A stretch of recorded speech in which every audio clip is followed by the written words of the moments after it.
Hola, ¿cómo están? Hola a todos, todas, buenos días. Bienvenidos, bienvenidas a esta nueva sesión de reflexión, este espacio que tenemos y que lanzamos desde la Dirección General de Vinculación Universitaria para todo nuestro equipo y para toda la comunidad, donde vamos conociendo personas expertas en los temas que nos interesan, en los temas de derechos humanos, género, y que se vuelve un espacio como de formación continua para todas y todos. Y bueno, pues para mí el día de hoy es un honor presentar a Jacobo Dayan. Es una persona que siempre ha estado cerca de la Ibero y siempre ha estado cerca de los temas de derechos humanos. Es una persona muy vocal, es una persona muy, pues ya podrán tener la oportunidad de conocerle. Voy a leer un poquito de tu reseña y tú después puedes agregar lo que consideres que vale la pena que las personas que estamos aquí hoy te conozcan. ¿Qué quieres decir? No, ya lela. Bueno, primero, actualmente dirige el Centro Cultural Universitario Tlatelolco de la UNAM, este espacio pues emblemático de nuestra vida política, ¿verdad? Es un reto hacerlo con todas las actividades culturales que existen allá. Es especialista en Derecho Penal Internacional, en Justicia Transicional, que es el tema que hoy nos convoca, y en Derechos Humanos. Trabajó en el Museo Memoria y Tolerancia. Gran parte de los contenidos que podrán haber allá tienen que ver con la cabeza de Jacobo y con el equipo que armó para esto. Muchas personas también de la Ibero que participaron ahí. Algunas han venido aquí a compartir con nosotros. La primera vez que te conocí fue como en la cátedra Nelson Mandela de Derechos Humanos en la UNAM, que es una cátedra también muy linda, que igual nos puedes platicar un poco lo que se hacía ahí. Investigador en el Seminario sobre Violencia y Paz del Colegio de México, y bueno, pues está en varios medios de comunicación, como analista político, analista de los conflictos internacionales, nacionales, y bueno, pues con este tema también siempre empujando la parte de una justicia diferente a la justicia penal y a la justicia punitiva. Entonces, bueno, pues bienvenidos, bienvenidas, gracias por estar acá. Vamos a tener el honor de escuchar a Jacobo por alrededor de una hora, ya sabemos, 45, 50, una hora, para después poder tener preguntas y poder como pues saciar toda la curiosidad que tengamos con respecto a su trabajo y a las dudas que tengamos sobre lo que pasa en México, sobre lo que pasa en el estado, pues en lo que pasa en el Medio Oriente, lo que pasa en el mundo. Entonces, pues Jacobo, bienvenido, querido, es un honor de verdad estar aquí contigo, escucharte. Muchas gracias, Mónica, por la invitación, y bueno, pues yo soy de casa, yo doy clase aquí en la Ibero hace más de una década. Me decía un poco, Mónica, que diera un poco cómo llegué yo a estos temas, o ya un poco la semblanza más genérica ya la leyó Mónica. Yo doy clase en Derecho y en Relaciones Internacionales aquí en la Ibero desde hace muchos años, pero yo no soy ni abogado ni internacionalista. Yo soy ingeniero en sistemas por el TEC de Monterrey. O sea, nada, absolutamente nada que ver con estos temas. Pero mi pasión, mi obsesión desde adolescente fueron las violencias. Entonces yo me hice experto en penal internacional, sé que estamos en una universidad, contra la educación formal. Yo soy un autodidacta en estas materias desde muy chavito, y en algún momento de mi vida decidí abandonar la ingeniería y dedicarme de lleno a estos temas, vinculándome inicialmente con el movimiento de víctimas en México, con el Museo Memoria y Tolerancia, que yo me hago responsable de los contenidos de ese museo, que se hicieron junto con el Programa de Derechos Humanos de la Ibero, cuando recién nacía el Programa de Derechos Humanos de la Ibero, con Santiago Corcuera, José Antonio Guevara. Los contenidos del museo, el sustento teórico de lo que estaba en el Museo Memoria y Tolerancia cuando se abrió, surgieron de una colaboración con la Universidad Iberoamericana, y bueno, yo salí del Museo Memoria y Tolerancia ya hace un montón de años, más de 10 años, por la negativa del museo de hablar sobre las violencias en México. Decía, bueno, pues lo mío este país está en llamas y yo me tengo que dedicar a lo que está ocurriendo acá. Pasé por el Seminario de Violencia y Paz del Colmex haciendo investigaciones de masacres en México en terreno, y bueno, de ahí entré a la Ibero desde entonces, desde hace más de 10 años, a dar estas materias de genocidio, de Derecho Penal Internacional, y hoy doy también violencia y construcción de paz aquí en la Ibero, muy de noche. Y bueno, el objetivo de esta plática es tratar de entender estos mecanismos alternos que nos puedan ayudar a salir del horror en que estamos metidos. El terminajo es muy complejo, ¿no? Justicia transicional se oye algo así como súper complejo, y hay que entender de dónde viene. Si nosotros entendemos una situación de violencia extrema, donde hay impunidad masiva, la pregunta es cómo se reconstruye una sociedad a partir de haber atravesado o estar atravesando niveles de violencia como los que vivimos acá, o pensemos en una guerra civil, en la dictadura argentina, es decir, momentos de gran violencia que evidentemente vienen aparejados con momentos o años de gran impunidad que impiden que una sociedad, un Estado, se reconstruya y mire hacia adelante sin dejar atrás a las víctimas que esa violencia generó. La respuesta tradicional la habían venido dando los estados con los aparatos de justicia. Uno piensa, por ejemplo, en la Segunda Guerra Mundial, después de ese horror, la pregunta es, ¿cómo se reconstruye Europa después de eso? ¿No? ¿Cómo se reconstruyen las sociedades después de eso? Cuando lo que hubo fueron esfuerzos importantísimos, que son todo un hito en la historia del derecho y de la humanidad, como los juicios de Nuremberg o estos tribunales que se crean, o pensemos en el genocidio de Ruanda, después de 1 millón de muertos en 90 días, imaginemos esa dimensión, es decir, cómo se reconstruye Ruanda después de que en 3 meses son asesinados 1 millón y fracción de habitantes en un país muy pequeño, pues con la justicia que pueden entregar los tribunales.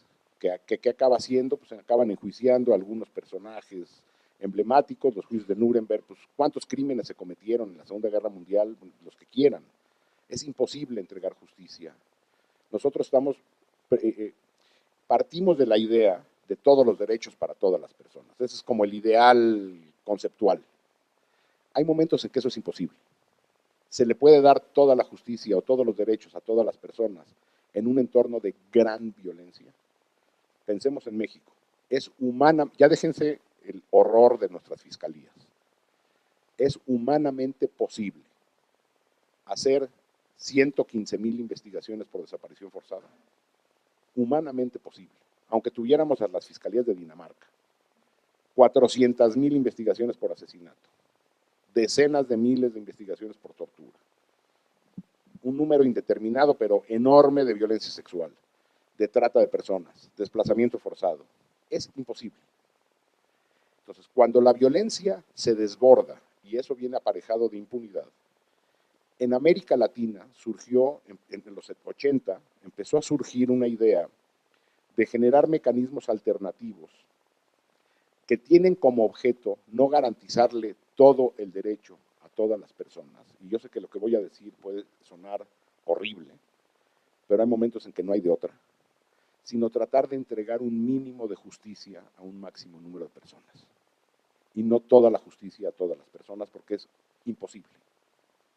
Eso sí, necesitamos, o sea, cuando se sacrifica una parte sustantiva de la justicia, que es la parte elemental que exige una víctima y que exige un Estado y una sociedad para poder mirar hacia adelante, si se sacrifica eso, tendría que ser a costa de otras cosas. Por ejemplo, toda la verdad. Es decir, sacrificamos algo de justicia por obtener toda la verdad. Y a partir de la verdad, la reconstrucción del tejido y del Estado. Entonces, esto surge, estos inicios de experimentos pues, de gente visionaria, empezaron con la dictadura argentina. Al terminar la dictadura del 76 al 83, deciden crear lo que entonces era inédito, es decir, una comisión de la verdad. No vamos a buscar justicia inicialmente, vamos a tratar de entender como sociedad, como Estado, como víctimas, qué demonios ocurrió, quiénes son los responsables, qué pasó, por qué pasó, para a partir de ahí intentar reconstruirnos. Y es ahí donde se empieza a generar este cuerpo de herramientas extraordinarias. Es decir, en un país normal no hay una comisión de búsqueda de personas desaparecidas. O sea, uno va a Finlandia y no puede tocar una puerta y decir, oiga, ando buscando la comisión de personas desaparecidas. ¿O dónde está el mecanismo de reparación a víctimas? En un país normal, las instituciones ordinarias responden a las violencias ordinarias. Y quisiera aquí hacer un ejemplo que con esto nos va a quedar muy claro. Cuando se nos venía encima la pandemia y veíamos las notas de que en China esto empezaba a ser como una locura y que empezaba a llegar a países de Asia y llegaba a Europa, como que sentíamos que el tsunami iba a llegar acá en algún momento, y todos los países del mundo, todos, incluso los que tenían sistemas de salud súper sólidos, se dieron cuenta que con el sistema ordinario de salud no se le podía dar respuesta o atender una crisis extraordinaria de salud. Imposible. Incluso los países, repito, con mejores sistemas de salud, tuvieron que crear un mecanismo extraordinario de salud. Reconvirtieron hospitales, crearon hospitales en estacionamientos, morgues en centros comerciales y en las calles. Empezó una producción extraordinaria de cubrebocas, geles, los tapetes esos que no sirvían para un carajo, pero todo el mundo los ponían, y los vidrios, los plásticos esos, y los termómetros. Vamos, empezó todo un aparato en el mundo entero extraordinario para atender una crisis extraordinaria. Incluso cuando se hicieron las vacunas en tiempo récord, se montaron mecanismos extraordinarios de vacunación a la población. Ningún país del mundo con su sistema ordinario de vacunación hubiera podido hacer lo que se hizo en un tiempo tan corto. Es decir, los estados tienen instituciones creadas, diseñadas, pensadas, financiadas para atender lo ordinario. Todas. Cuando se está ante una crisis extraordinaria, el sistema ordinario no, aunque quiera, no puede responder. Si nosotros estamos viviendo ahora un momento de violencias extraordinarias e impunidad extraordinaria, pensar que nuestras fiscalías, que de por sí nunca sirvieron para nada, pero suponiendo que sirvieran, podrían dar respuesta a esta crisis extraordinaria, es absurdo. Entonces, por ejemplo, ahora que se está discutiendo la reforma judicial, que no es reforma judicial, sino es una reforma al Poder Judicial, pero aunque dicen que después va a venir un replanteamiento de las fiscalías, aunque mañana tuviéramos las mejores fiscalías del planeta, no podrían dar respuesta al alud de violencia que genera este país, ha generado este país.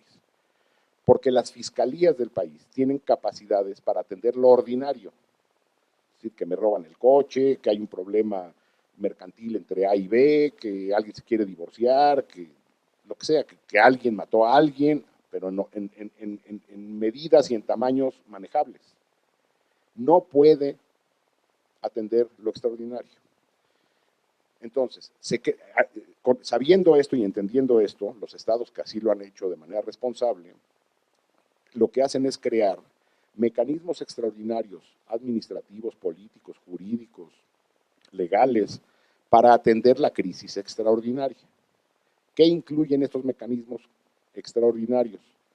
Se dice que la justicia transicional, que tiene ese nombre medio raro, se crea ese nombre pensando en los países que transitaron de momentos de gran violencia a momentos de pacificación, o que atravesaron, por ejemplo, una guerra civil, una dictadura, y ya transitaron a un periodo de normalidad.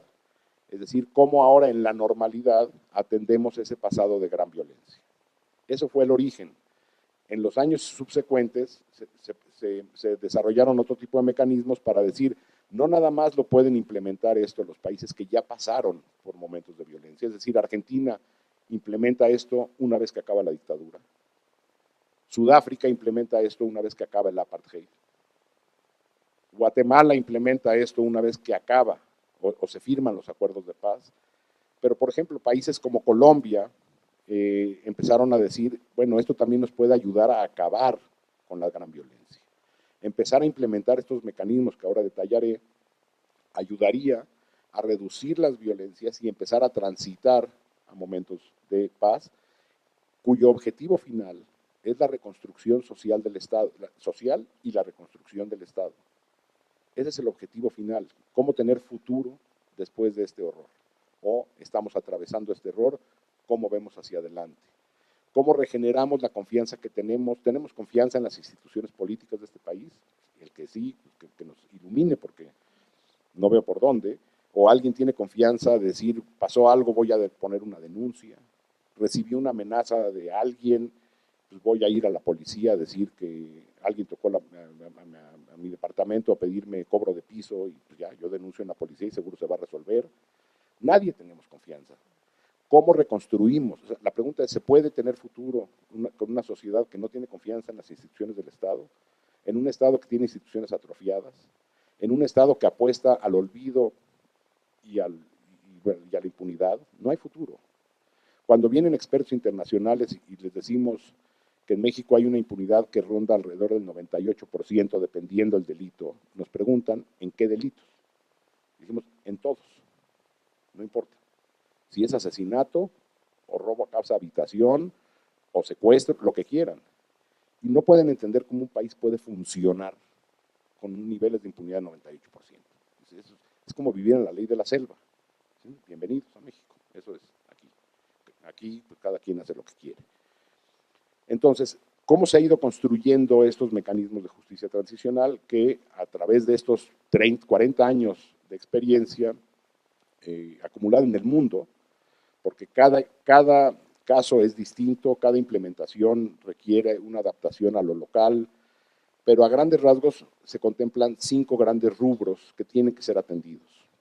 Uno son los procesos de memoria, sumamente importantes para mantener en la sociedad este ADN de no tolerar la violencia, no tolerar la impunidad y recordar lo ocurrido. No en una memoria del Estado construida verticalmente, sino en una memoria social construida horizontalmente. Y ahí entran, bueno, pues desde museos hasta películas, canciones, obras de arte, conmemoraciones, todo lo que se les ocurra que puede entrar en procesos de memoria, están ahí. Y eso tiene que ser construido desde la sociedad. Eso nos toca a la sociedad, le toca a los artistas, le toca a los colectivos de víctimas, le toca a la academia, le toca a la sociedad en general. No le toca al Estado la creación de la memoria, porque si no lo que tendríamos es una memoria oficial, entonces lo que tendríamos es el monumento a lo que sea. Y nada más, fíjense, todos los monumentos en el mundo son fálicos, son patriarcales, todos. El Ángel de la Independencia, todos son monumentos así, ultra patriarcales. Y los memoriales suelen ser horizontales, colectivos, cambiantes. No hay una narrativa única como sí lo hay en el monumento nacional. Entonces, la memoria es el primer pilar. El segundo pilar, y es a partir del que se construye todo lo demás, es la verdad. No hay manera de salir de estos procesos de gran violencia si no sabemos qué demonios pasó o está pasando. Si yo les pregunto, ¿por qué hay tanta violencia en México? ¿Alguien sería capaz de explicarla? La salida fácil es que, bueno, pues es que el narcotráfico anda matando gente, que eso es lo que nos dice el Estado. Se andan matando entre ellos, y bueno, pues como se matan entre ellos, por eso hay tanta violencia. Y eso explica la trata de personas, y eso explica los cientos de miles de desaparecidos, eso explica los asesinatos de personas no vinculadas con el crimen organizado, eso explica el desplazamiento forzado. ¿Qué hacemos con la violencia generada por el Estado, por el ejército, por las policías, por las fiscalías? Es decir, no sabemos qué demonios está pasando. Los que nos dedicamos a tratar de entender qué pasa, y aquí en la Ibero se han hecho cosas muy importantes en el programa de Derechos Humanos, bueno, los programas de incidencia en general, pero el de Derechos Humanos y ahora en el de Seguridad Ciudadana, que lleva la Ibero, y junto con un montón de academia en todo el país, organizaciones de derechos humanos y colectivos de víctimas, es tratar de entender las violencias. Primero, entonces, lo que se hace es la construcción de mecanismos muy sólidos de construcción de verdad. ¿Y esto cómo se hace? Pues escuchando a decenas de miles de víctimas en todo el país, escuchando a perpetradores. ¿Han escuchado ustedes los testimonios de perpetradores en México? ¿Los conocemos? Casi no. ¿Se puede construir la verdad sin saber eso, lo que hay de información de aquel lado? Es imposible.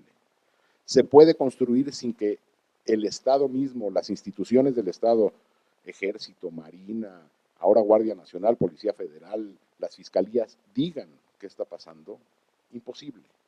Necesitamos una recolección de miles y miles y miles de testimonios.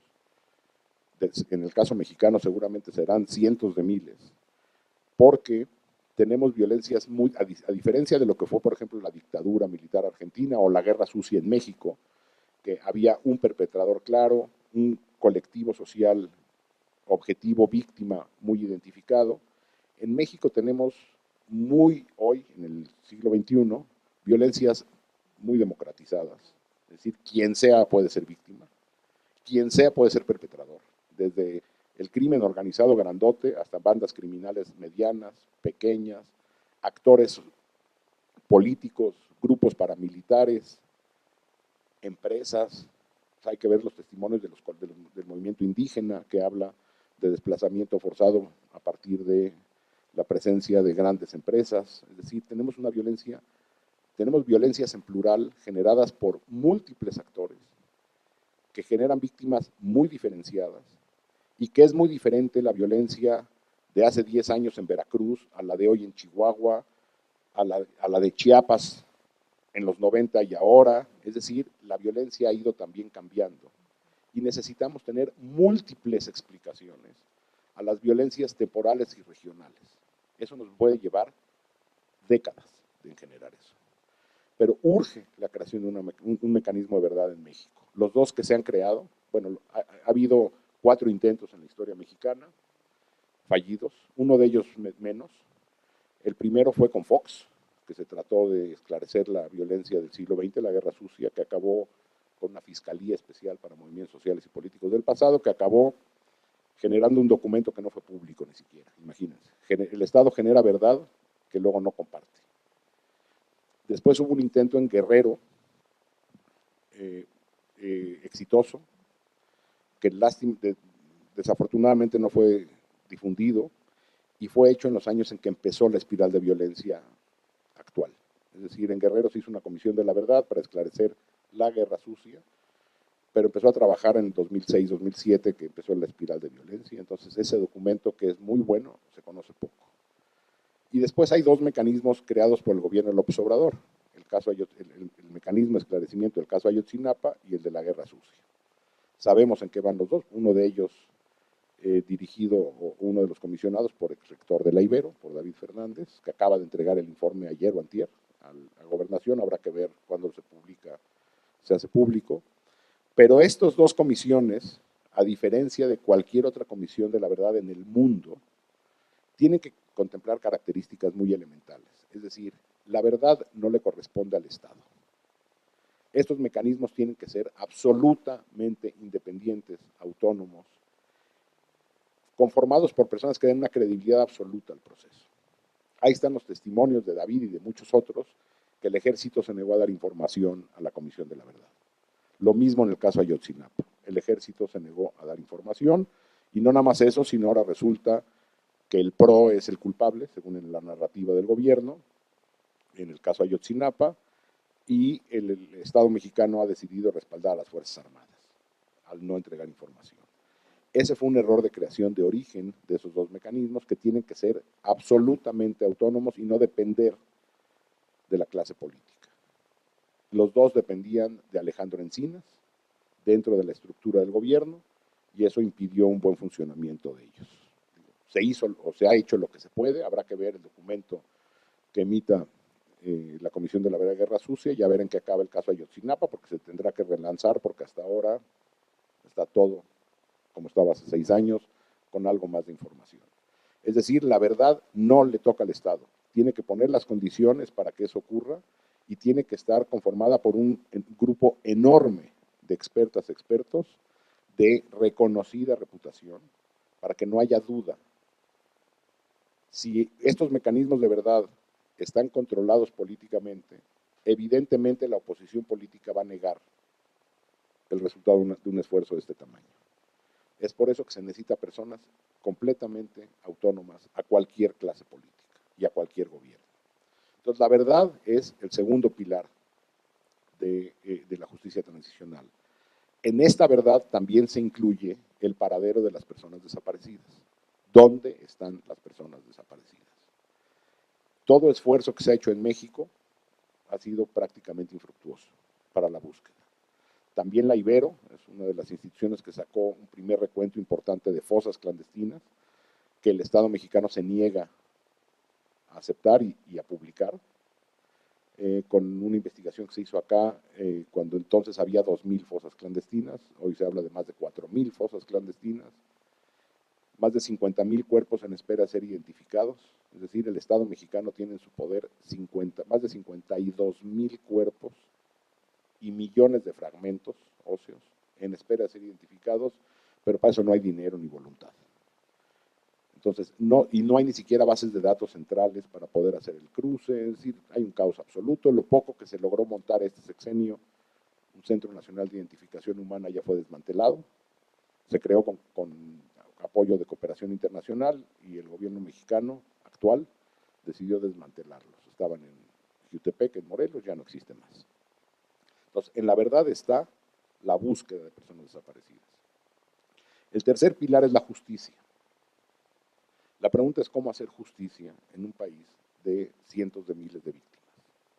Repito, el caso a caso es absolutamente infructuoso. Hacer 500,000 de investigaciones de entre desaparición y homicidio es imposible.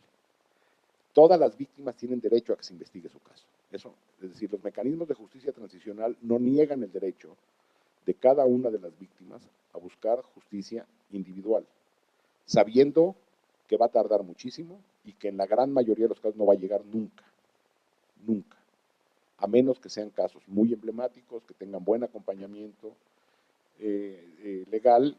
El resto de las víctimas no encontrará justicia y eso lo sabemos, ¿no? Se intuye y se sabe. Entonces, ¿qué sí se puede hacer en materia de justicia? Analizar fenómenos, no analizar casos. Es decir, hay un fenómeno de trata en Tlaxcala, todo el mundo sabe. Hay un fenómeno de desaparecidos en Veracruz, en el gobierno de Javier Duarte, donde la policía estatal, detenía jóvenes en la calle, los llevaba a la academia de policía, los mataba y en helicópteros los tiraba en barrancas en Veracruz. Eso ocurrió hace apenas unos años en nuestro país. O qué hay atrás de las desapariciones de mujeres en Puebla, como fenómenos. Seguramente hay una vinculación con las redes de trata. ¿Qué hay con los crímenes perpetrados por el ejército, la policía estatal y los Zetas en el norte del país al inicio de estos años? Es decir, analizar fenómenos. Y evidentemente no se puede hacer responsabilidades individuales hasta abajo, que eso es lo que vemos en nuestro país. Asesinan a un periodista y nos dicen, salen a los pocos días una nota que quién sabe si sea cierto lo que dice el Estado, pero lo dice. Ya se detuvo a 2 que dispararon. Pues de poco sirve detener a los 2 que disparan si no se detiene a quien dio la orden. Quienes ejecutan la violencia son reemplazables para quienes operan la violencia. Eso es lo más fácil de cambiar, traer los nuevos sicarios o nuevos soldados. Nos dicen, nos enteramos, mataron el ejército mató en Nuevo Laredo a 5 personas en un retén. De esas hay montones. De hecho, está por salir un libro que hicimos, Animal Político, que coordinó Animal Político y un par de periodistas y yo, que se llama Permiso para Matar, donde documentamos 1,544 asesinatos, como ¿se acuerdan los jóvenes del TEC en Monterrey? Que el ejército entró, los mató y luego los hizo pasar por delincuentes, y que nos dicen que son casos aislados. Bueno, nosotros logramos documentar 1,544 como esos. ¿Y qué hace cuando se hace escándalo? Nos dicen, vimos las escenas de León hace unos días, 4 guardias nacionales entran a una casa, salen y a los minutos entran y los matan. Crimen organizado, es decir, hay un vínculo entre Guardia Nacional y crimen organizado. Respuesta del Estado, ya detuvimos a esos 4. Pues no van a acabar nunca si van a seguir deteniendo a quienes disparan el arma. ¿Quién dio esa orden? ¿Quién encubre esto? Eso es lo que se tiene que investigar. ¿Quiénes son los máximos responsables de la creación de estas políticas dentro del Estado y fuera del Estado? Entonces, quisiera dar como ejemplo lo que está ocurriendo en Colombia. Colombia creó aquí hay una participante de la Comisión de Guerra Sucia que ya nos podrá decir cuándo demonios nos dan el informe. ¿Qué hace Colombia? Además de que los casos individuales, repito, siguen en las fiscalías, se creó un mecanismo extraordinario de justicia que se llama Jurisdicción Especial para la Paz en Colombia, que no recibe casos individuales. Daré 2 ejemplos. Conocen las FARC, este grupo que firmó la paz en Colombia, que es un grupo guerrillero, terrorista, como le quieran poner, que firmó los acuerdos de paz. Documentaron 21,000 secuestros Una de las formas que se financiaban las FARC era secuestrando personas de alto perfil, los mantenían secuestrados meses o años, pedían rescates y con eso financiaban parte de sus operaciones. Documentaron 21,000 secuestros, la JEP. En México eso hubiera requerido 21,000 investigaciones, completamente desconectadas una de otra. Es decir, lo que el fiscal 143 descubría, no se enteraba el fiscal 84. Completamente desconectadas. Y aquí lo que se hicieron es concentrar 21,000 casos de secuestro. Una vez que se entendió el fenómeno, que se identificó quiénes son los responsables de esto, no se fueron a detener al de las FARC de hasta abajo, que en la carretera detuvo a mi abuelita y la secuestró, ni a la señora que le daba de comer, ni al güey que se lo madreaba. Esos no. ¿Quién creó y diseñó esa política? Y lo que acabó haciendo la JEP es responsabilizar a la cúpula de las FARC de esos 21,000 crímenes. Como ya no estamos hablando de crímenes sueltos, sino de un fenómeno, entonces se puede tipificar esto con nombres que también otra vez son como terminajos más complejos, como crímenes de guerra o crímenes de lesa humanidad. Es decir, un ataque generalizado o sistemático contra población civil como parte de una política. Y no los acusaron de 21,000 secuestros, sino de crímenes de lesa humanidad o de crímenes de guerra a la cúpula. Ejemplo 2. El Estado colombiano, las fuerzas de seguridad del Estado, para mostrar eficacia en su política de seguridad, asesinaban personas no vinculadas con nada y las hacían pasar por guerrilleros. En Colombia esto se llama falsos positivos. Es decir, el Estado mata y presenta criminales como gran logro. Se documenta esto, la JEP lo documenta, creo que fueron como 5,000 y fracción de casos, que dicen, a ver, aquí hay un fenómeno otra vez, donde como política se asesinaba personas, se hacía pasar por guerrilleros para mostrar buenos números. El responsable es el encargado de eso, del grupo paramilitar, ¿sí? Incluso se está haciendo investigación sobre el expresidente Uribe en Colombia, sobre su responsabilidad de esto. Es decir, responsabilizar a los de arriba por la creación de una política y no a los autores materiales. Sería tanto, pensémoslo en un caso más concreto, estamos viendo la guerra en Ucrania o en Gaza. El responsable del horror que vemos todos los días en un lado o en el otro, ¿es el soldado que le disparó a un niño o es el general que lo mandó a hacer eso? Evidentemente son los dos. La pregunta es si tenemos capacidad de juzgar, detener e investigar a los miles y miles y miles y miles y miles de soldados que están haciendo esto. Es muy difícil. Entonces, se asigna responsabilidad hasta arriba. ¿Qué ha hecho la Corte Penal Internacional? Antier hubo 2 órdenes de aprehensión más en el caso ruso. Ya hay 8 responsables del horror que han sido señalados por la Corte Penal Internacional, no han sido detenidos, ese es otro problema. Y en el caso de Israel y Hamas, ya hay 5 personas que la Corte Penal ha dicho que son responsables hasta ahora de lo que hemos investigado. 3 de Hamas, 2 de Israel. Máximos responsables. Entonces, la justicia transicional lo que dice es, en lo que se van resolviendo los casos de uno en uno, necesitamos tener una justicia, repito, mínima justicia para un máximo número de víctimas, a partir de grandes fenómenos. Cuarto pilar de la justicia transicional. Entonces va, memoria, verdad, justicia. Reparación a víctimas. En un mundo normal, es decir, en Finlandia, si un policía detiene a mi abuelita y la tortura y no sé qué le pasa, la misma policía que hizo eso, a la hora de hacer el juicio, repara el daño.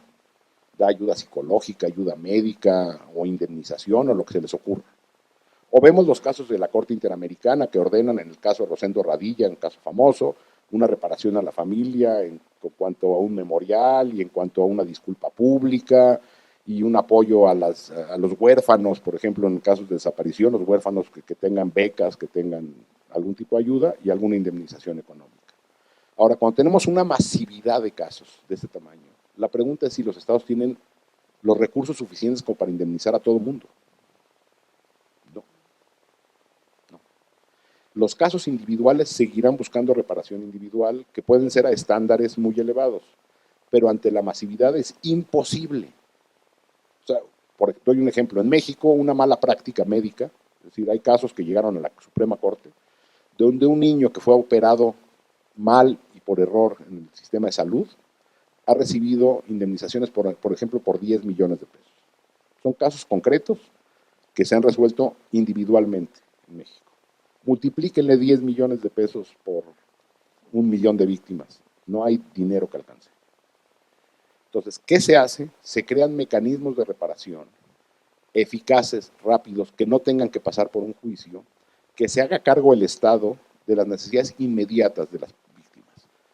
Becas, apoyos en vivienda, en trabajo, lo más básico de arranque, y después medidas simbólicas colectivas de reparación, memoriales, disculpas públicas y evidentemente indemnizaciones pues, tasadas de alguna manera. En Argentina se tasó cuánto estaba dispuesto el Estado o cuánto se iba a entregar como indemnización económica por desaparecido. Es muy jodido esa discusión, porque vamos, de alguna manera el Estado tiene que tasar económicamente una vida, vamos, pero si no, lo que ocurre es de que no se entrega ningún tipo de apoyo hasta que haya una sentencia en lo individual, que nunca va a haber. Entonces, las reparaciones, que no piensen nada más en dinero, son ayuda psicológica, educación, vivienda, salud. Una víctima, una madre que tiene, las vemos buscando desaparecidos, tienen que dejar de trabajar para hacer eso. Quien era el sustento de la familia probablemente ya no puede pagar la educación de los hijos. Entonces, el Estado tiene que salir a entregar lo que en teoría tendría que entregarnos a todas y a todos, garantizarnos la salud, la educación, la vivienda, etcétera, etcétera, etcétera, como medida de reparación. Sería el cuarto pilar. En México esto es un caos absoluto.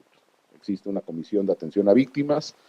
¿Se acuerdan de los fideicomisos que desapareció el Estado mexicano? Que se hizo un escándalo con los de educación y los de investigación. Y nunca ni siquiera, o sea, es tan invisible las víctimas en este país que uno de los fideicomisos que desaparecieron fue el fideicomiso, que se llama Fideicomiso de Apoyo y Atención para la Reparación Integral a Víctimas. Desapareció ese fideicomiso. Entonces, hoy, ¿qué hace el Estado mexicano? La víctima que grita más, pues ahí le sueltan algo de lana, a unos para que no hagan escándalo les dan más apoyos, a otros menos, es decir, otra vez al estilo de la política mexicana, el uso clientelar hasta de las víctimas de la violencia. Entonces, la reparación es todo un rubro. Y por último, el último pilar son las garantías de no repetición. Es decir, a partir de lo que hemos entendido de las violencias que vivimos, ¿cómo hacemos para que esto no vuelva a ocurrir? Y ahí hay un montón de cosas que se tienen que hacer. Cambios legislativos, cambios culturales, cambios educativos. Y doy dos ejemplos. México vivió, repito, años de violencia de Estado en la Guerra Sucia. Yo les pregunto, ¿se hizo justicia por los desaparecidos de la Guerra Sucia en México? No. Una de las lecciones que supongo que traerá el informe tendrá que ser una reforma seria de la Fiscalía General de la República, no del Poder Judicial de la Federación eligiendo jueces, ministros y magistrados por voto popular. Tiene que haber una reforma de la Fiscalía General de la República para que no sea controlada políticamente. Ya nos refinó Claudia Sheinbaum ahora diciendo que Ernestina Godoy es la mejor fiscal del país. Bueno, entrega una fiscalía con 99.1 de impunidad. Esa es la mejor fiscal del país, según la presidenta electa. Bueno, pues si esas fiscalías vamos a tener, estamos perdidos. Entonces, México tuvo que haber hecho algo después de la Guerra Sucia en materia de fiscalías. La pregunta es, ¿salimos a buscar a los desaparecidos de Guerra Sucia en algún momento? No. México generó capacidades de identificación después de tener 1.500 personas desaparecidas aproximadamente, a ver si la Comisión de la Verdad probablemente salga con una cifra distinta. No generamos ni capacidades, es decir, no tenemos, vamos, en este país no había ni siquiera una especialidad forense, la creó la UNAM hace 8 años, 10 años. No tenemos suficientes forenses en el país. No tenemos psicólogos con especialidad de víctimas suficientes para atender esto. Es decir, hay un montón de cosas que tenemos que hacer para no repetir lo que ya vivimos. Entonces, la lista de las garantías de no repetición es enorme y suele arrancar de los informes de la Comisión de la Verdad, que deben tener un apartado específico de garantías de no repetición, que estoy seguro que el informe traerá. Entonces, eso se tiene que hacer y se tiene que atender, porque una cosa es publicar eso, ya me quiero imaginar que en el informe de la Comisión de la Verdad de Guerra Sucia, y uso ese ejemplo porque seguramente será público en semanas, habrá un lugar donde se diga que se tiene que llamar a cuentas al ejército, profesionalizar al ejército, crear una institución castrense propia de democracia. Ya me quiero imaginar lo que va a opinar. No nada más la presidenta actual. Todos los gobernadores, no importa de qué partido sean, o si mañana vuelve a ganar el PAN la presidencia o el PRI o el nuevo MC, todos van a decir que no. Si no hay voluntad política por hacer estas transformaciones, perder el control político de las fiscalías, todas las fiscalías del país, sabemos que no funcionan, pero para lo que fueron creadas funcionan muy bien, para tener el control político de la justicia.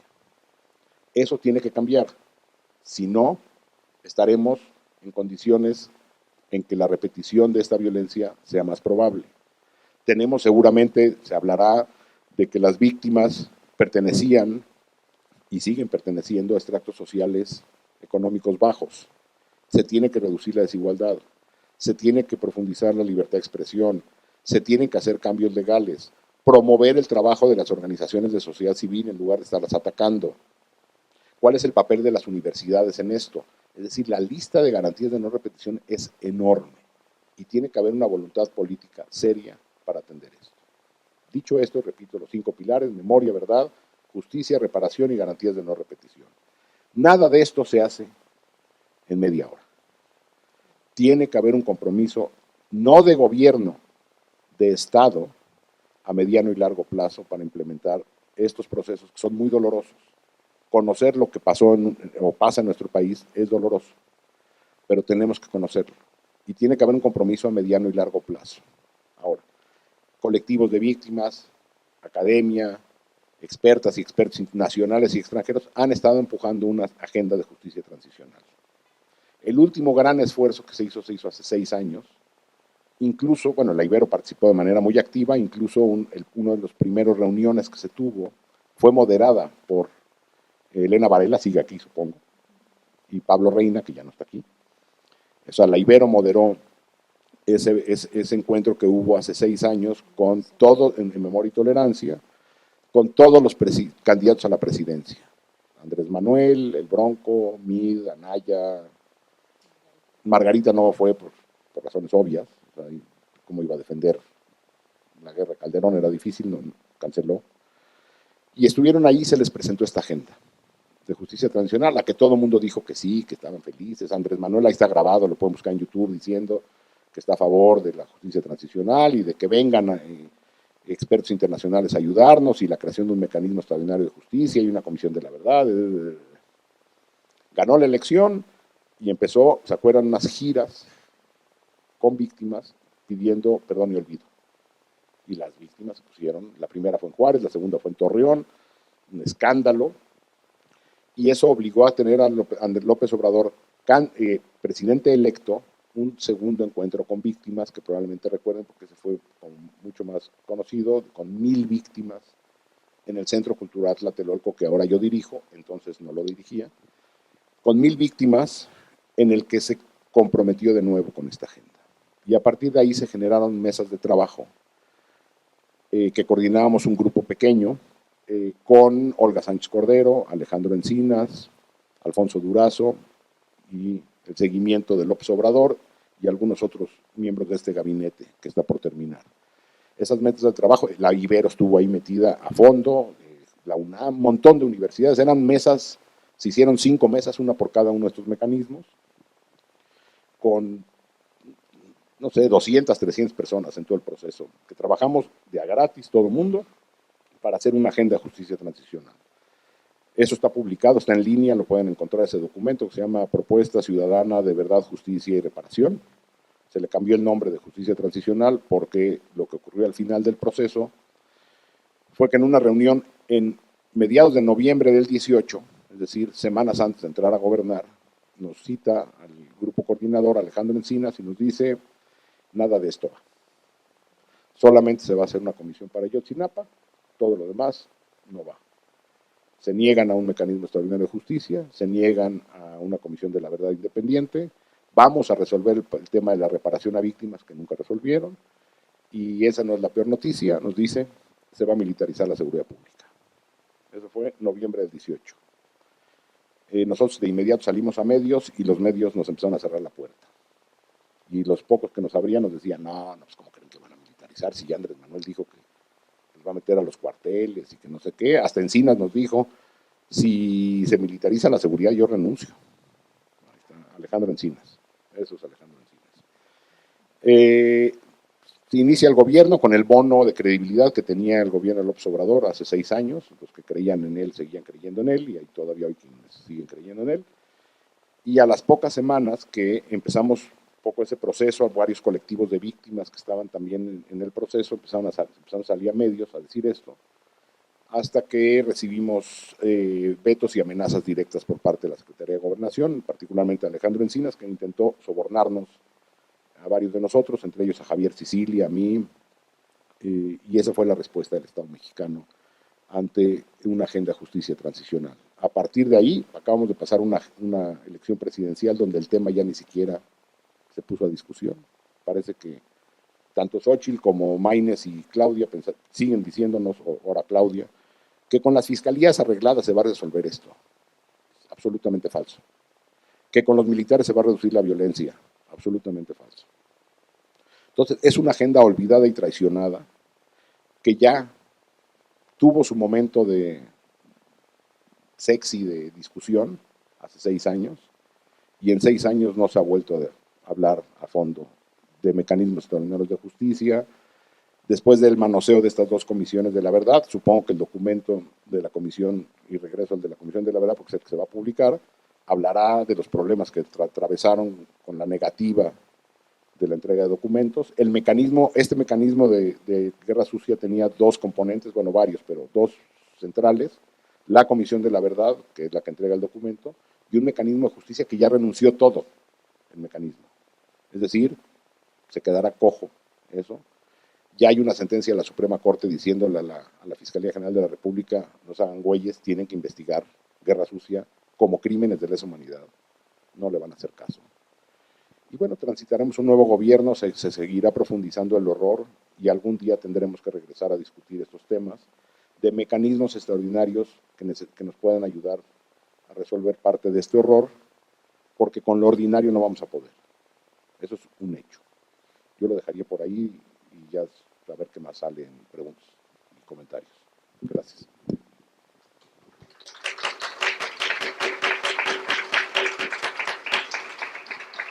Yo te quiero agradecer muchísimo, Jacobo, por pues como por la valentía de decir lo que dices y de contar abiertamente lo que ocurre, y pues esta también es una forma de denuncia, ¿no?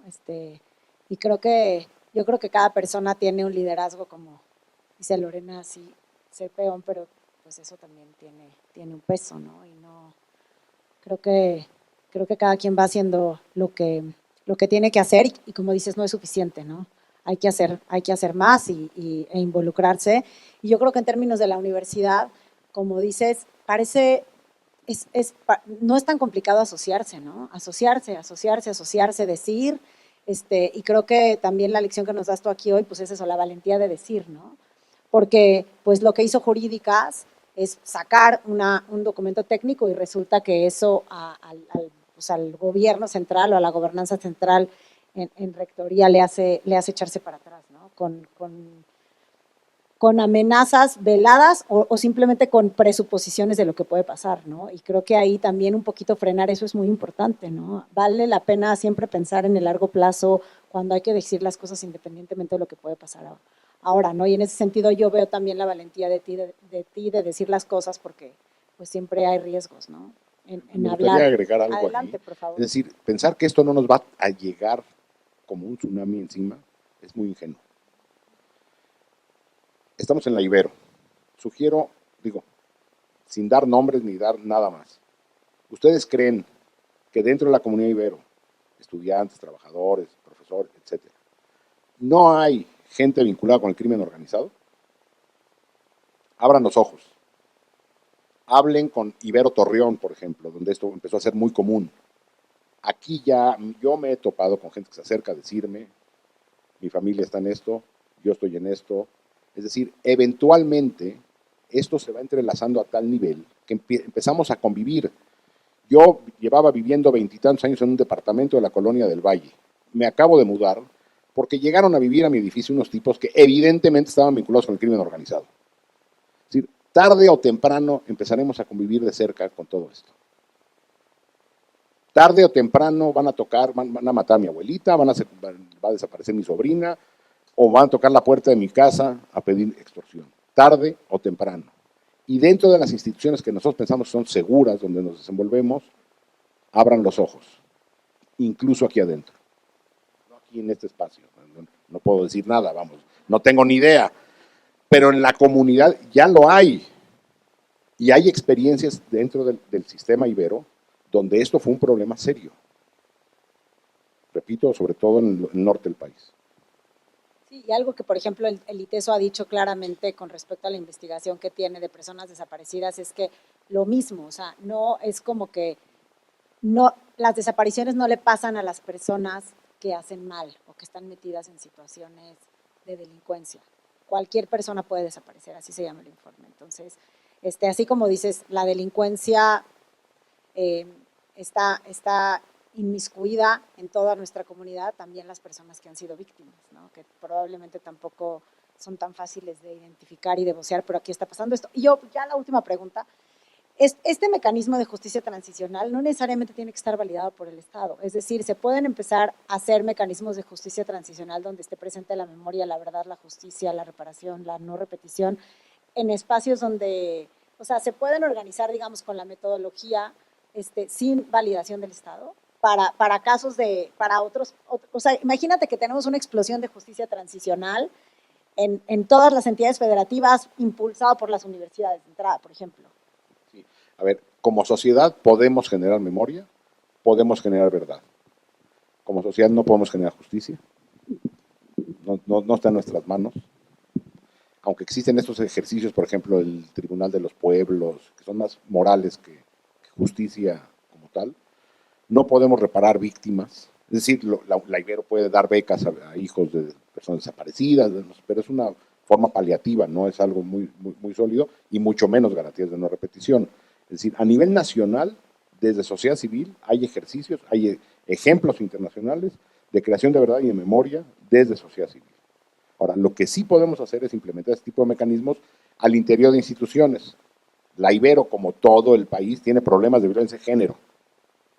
Todo el país está en eso. ¿Sí? La Ibero podría iniciar un proceso de justicia transicional micro para atender los temas de violencia de género al interior. O así otros fenómenos. Eso sí lo podría hacer.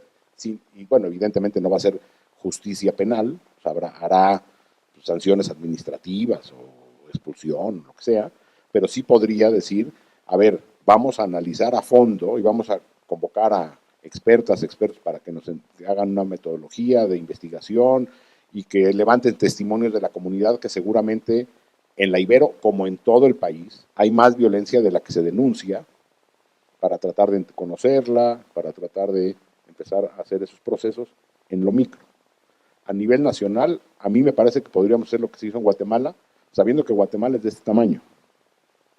Es decir, hacer esto, una comisión de la verdad en México, desde las universidades, sería un gran proyecto donde tendrían que meterle lana, pero ustedes saben, la hora nalga de investigador en este país es muy barata. O sea, no son millones y millones y millones de dólares hacer esto. Se requiere respaldo institucional y evidentemente que metan lana. ¿Cuántos son en el mecanismo?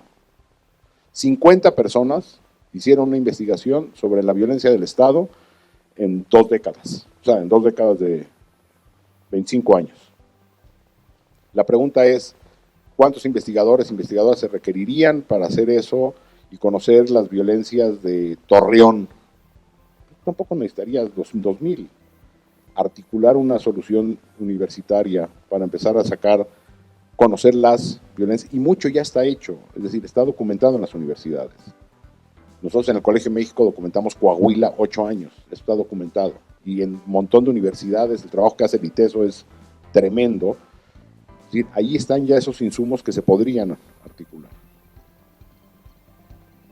Bueno, yo también hago el comercial de tu libro. A mí tu libro también me dio muchísima claridad. Yo nunca había visto como el vínculo del arte y la violencia en el arte contra las mujeres vinculado como un síntoma de lo que puede pasar políticamente. Me pareció increíble.